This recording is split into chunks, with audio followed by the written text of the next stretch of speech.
Are you interested in discovering the spiritual and theological mysteries of the Old Testament, as well as exploring the current historical and archaeological evidence that supports or confounds the biblical narrative? If so, prepare to have your eyes opened as we journey to Damascus.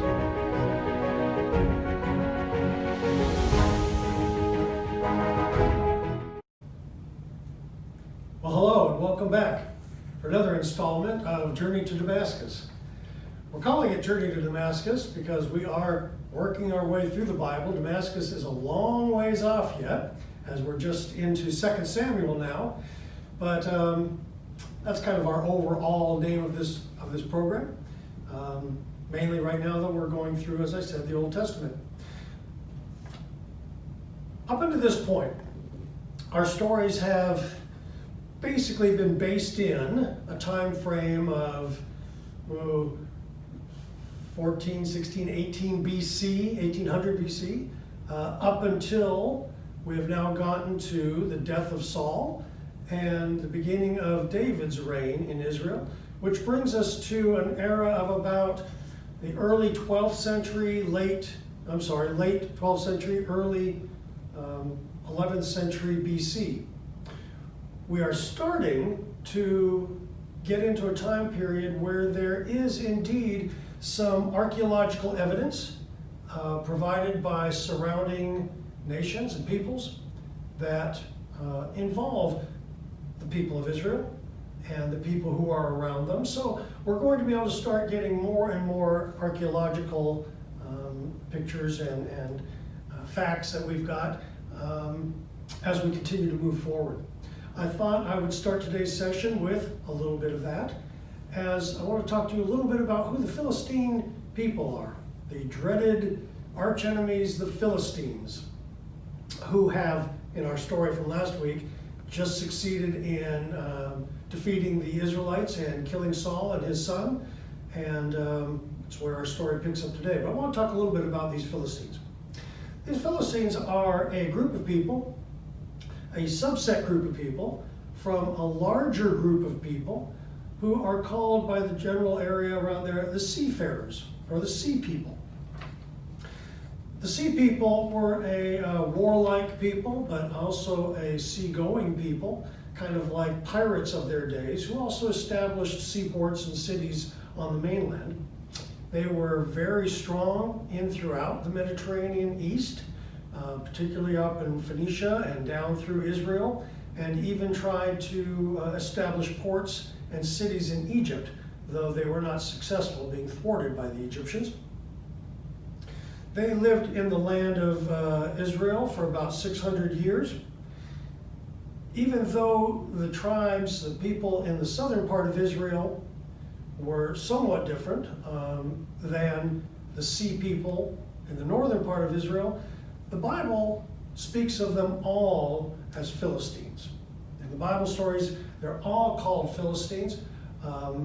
Sometimes Saul was facing the Philistines in the southern part of Israel, but when he's battling the armies, including the army that killed him in the north, those were actually what we would call the sea people.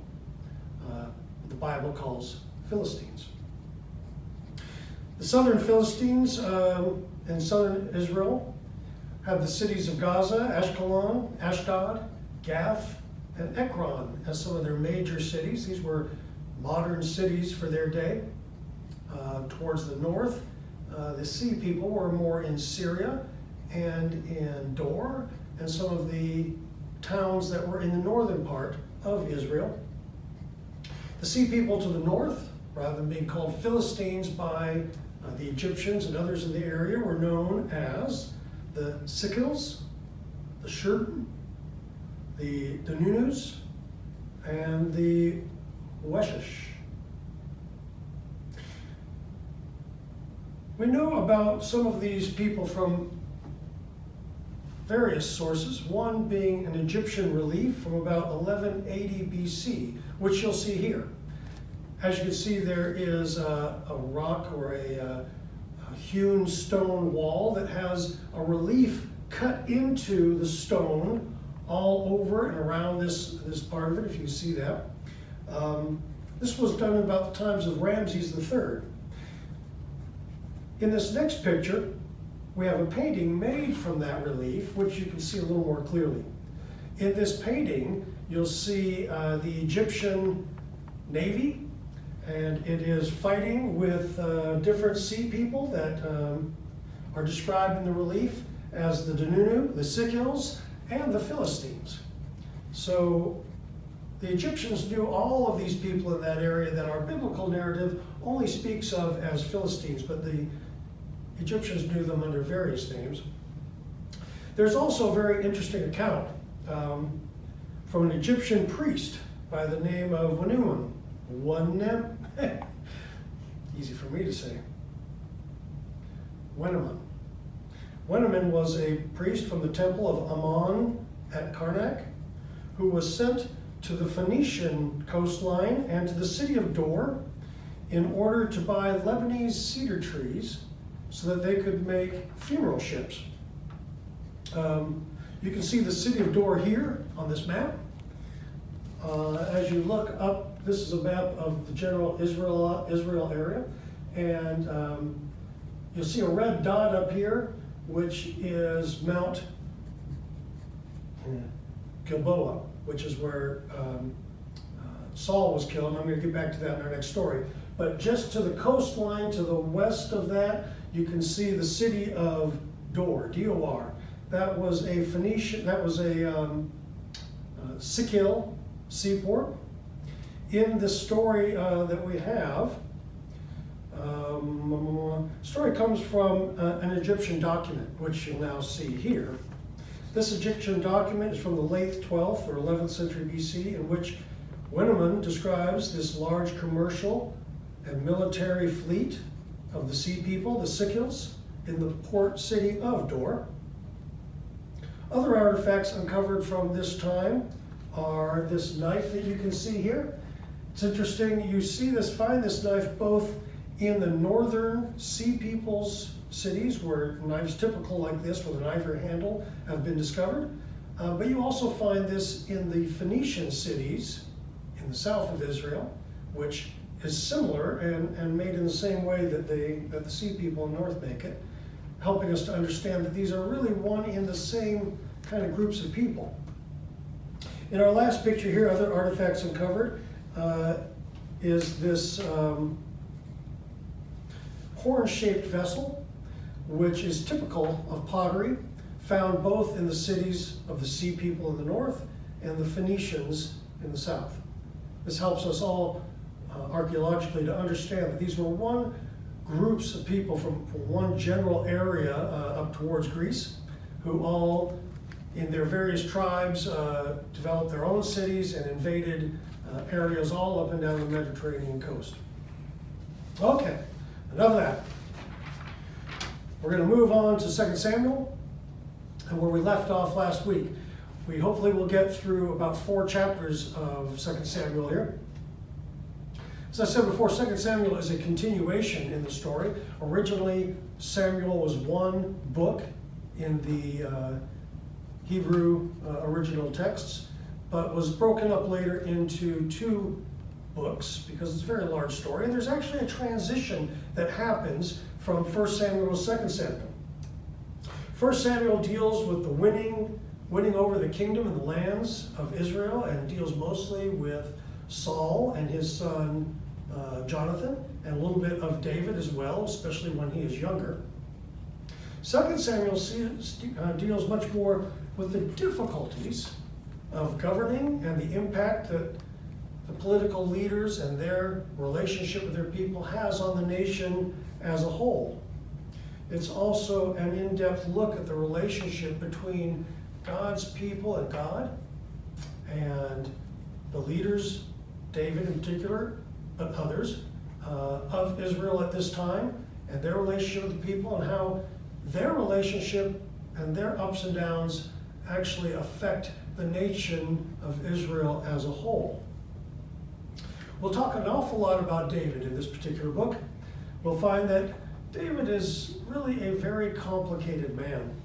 The writers of the New Interpreter Study Bible sum up David's place in history perfectly. As king, as husband, and as father, David has the potential for great success and horrible failure. He fulfills both of these potentials. He is the faithful servant of God whose sin leads to rebellion and plague. He is the loving father who does not avenge the rape of his daughter. And he is the strong king whose own son rebels against him. He is the most well-rounded person in the Old Testament, and David shows all the glory and tragedy of which people are capable. So let's get into that story. 2 Samuel begins with a young man seeking out David to tell him that the Israelite army has been decimated, that Saul has been killed, that Jonathan has been killed. This is all news to David because you'll remember we left David. He is still living in Philistine with the Philistines. He is no longer living up in Israel or in the Judah area where he's from. When this young man comes to tell him what has happened, he says, "How are you sure that Saul and Jonathan are dead?" And the young man tells him that he happened to be on Mount Gilboa, where Saul was killed, and came across Saul impaled on his own sword, but still alive.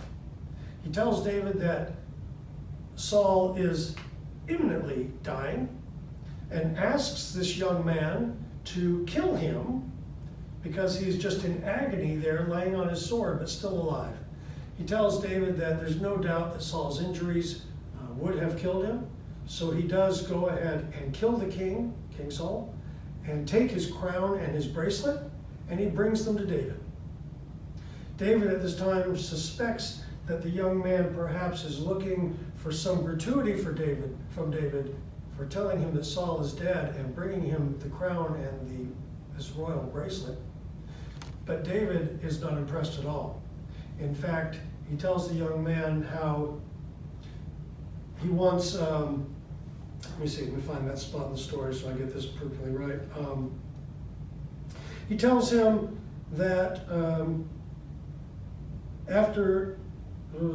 upon hearing that David and all his men had heard about Saul's death, he rips his clothes, which was the thing to do in despair in those days, and they eat nothing and weep into the night.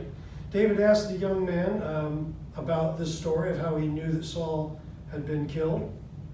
And he says, "How is it that you were not afraid to kill the Lord's anointed?"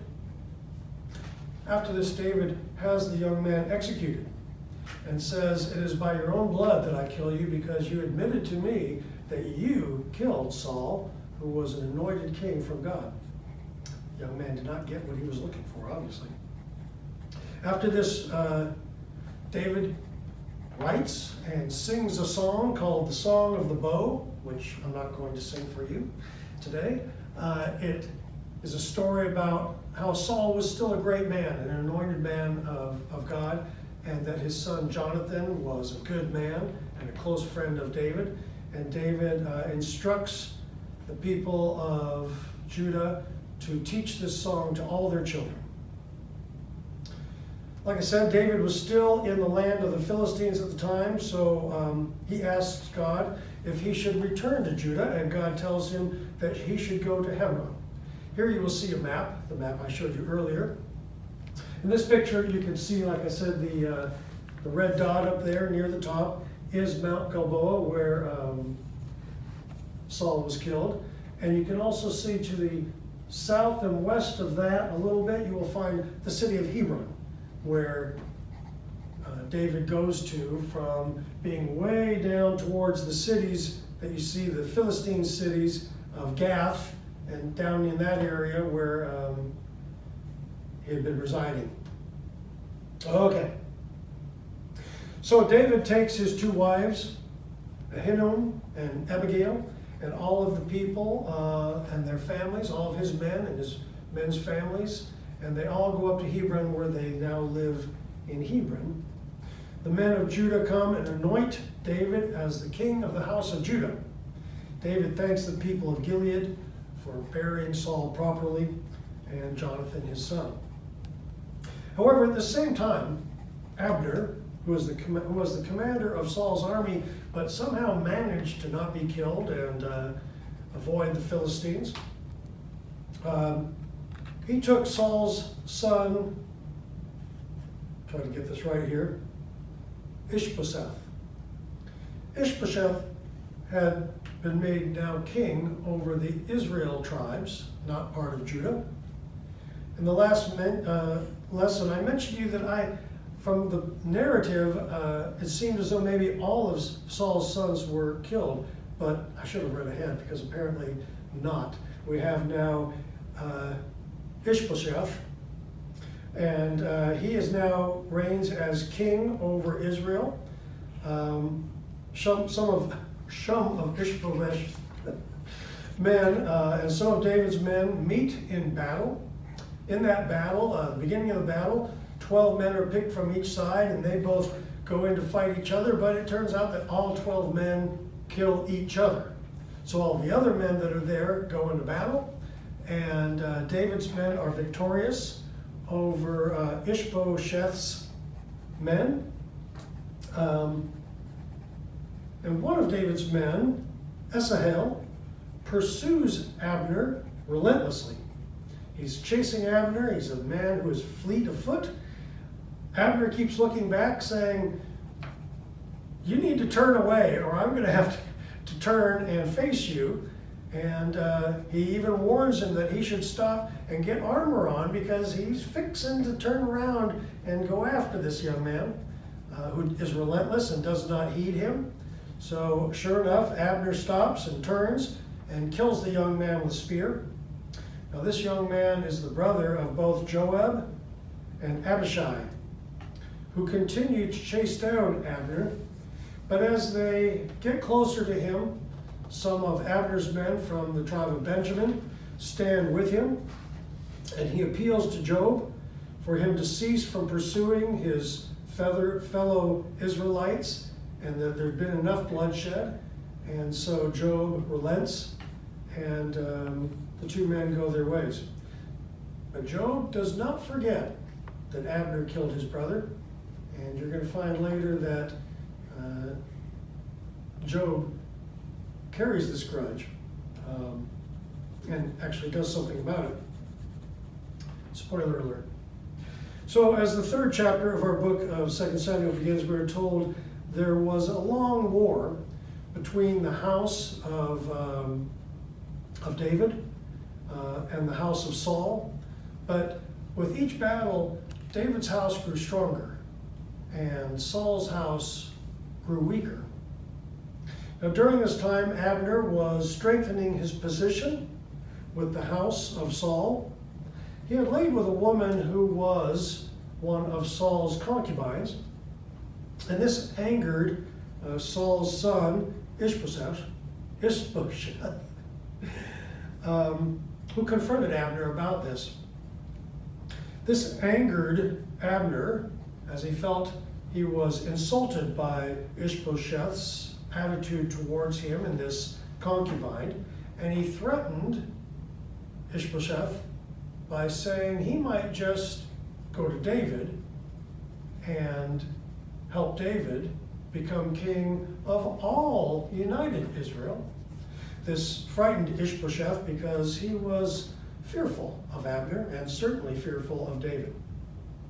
After this, Abner indeed does secretly contact David and tells David through a messenger that he will, if David will make a covenant with him, that Abner will trade sides, leave Ishbosheth, and come to David and bring with him the leaders of the various tribes of Israel, who will then all turn against Ishbosheth and make David the king of all Israel. David agrees, but told Abner that he doesn't need to come and meet with him unless he brings, remember this name, Michal, David's original wife, the daughter of Saul, who Saul took away from David, even though David had paid a dowry of 200 Philistines' foreskins for her, and married her off to another man. I believe his name was Paltiel. David wants his wife back and tells Abner that he needs to bring, if he comes to David, he needs to bring Michal with him. So David sends a messenger to, I gotta look at the name every time I say it. It's here somewhere, Ishbosheth, and says, I was rightfully married to this woman, and I paid the 200 foreskins for her, and I should have my wife back. So Ishbosheth, wanting to appease David at some degree, arranges to take Michal from Paltiel and send her back to David, quite conveniently by Abner, who wanted to go there and take Michal anyways. So Abner meets with David, brings Michal home to David, and he brings 20 men with him. David indeed does strike a covenant with Abner and his 20 men, and they have a great feast. And the next morning they have this covenant together, and Abner goes off in peace, and it's understood that he is going to work with the other leaders in the land of Israel and get them to turn against the king, whose name I'm going to stop saying, and he goes off. While this happens, God,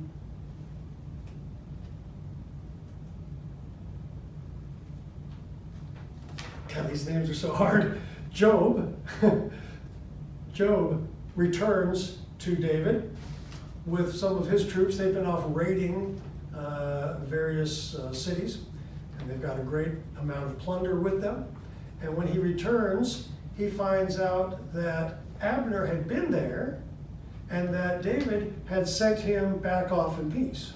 Well, you remember, Joel, of course, hates Abner for killing his brother. So he secretly, first he yells at David, says, Abner's not going to be true, he's lying to you, he's only here as a spy, he's a terrible guy, you can't trust this guy. Then Job sends messengers to Abner telling him that David wants him to return because he has more things he wants to say to him. So Abner does return, but Job is looking for him and finds him and takes him aside. And when he does, he stabs him in the stomach and kills him. And says that this is in retaliation to him for having killed his brother.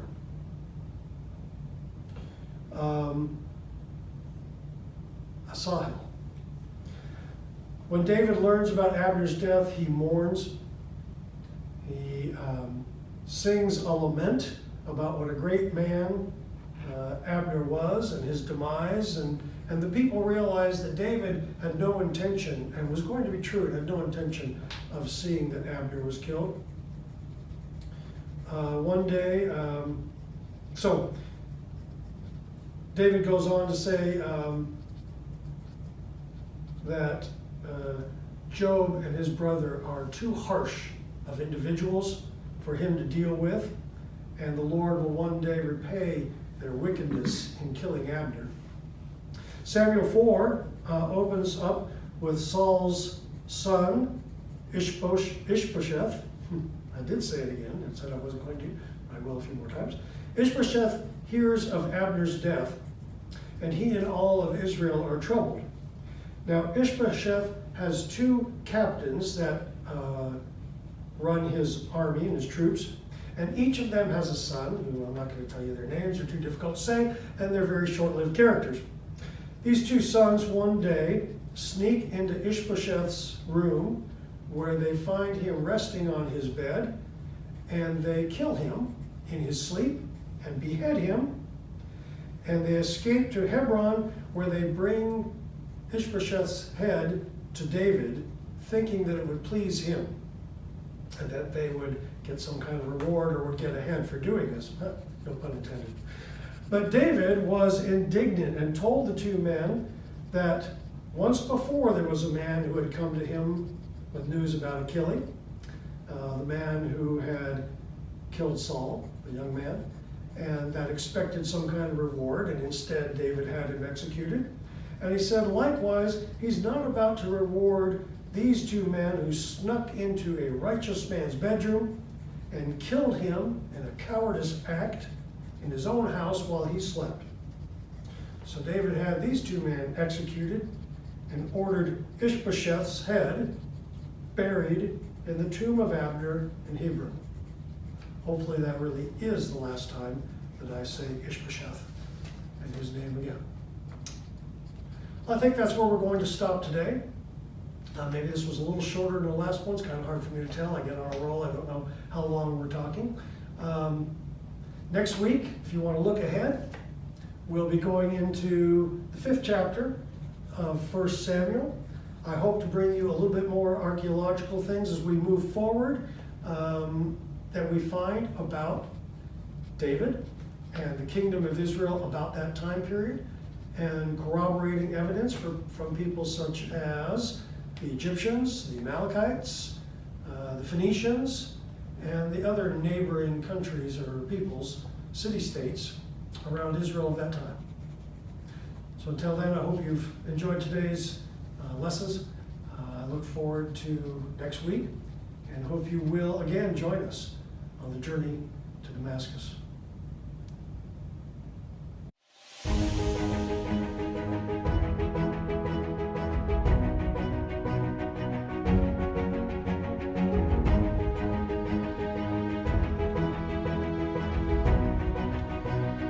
We hope you have enjoyed our discoveries for today.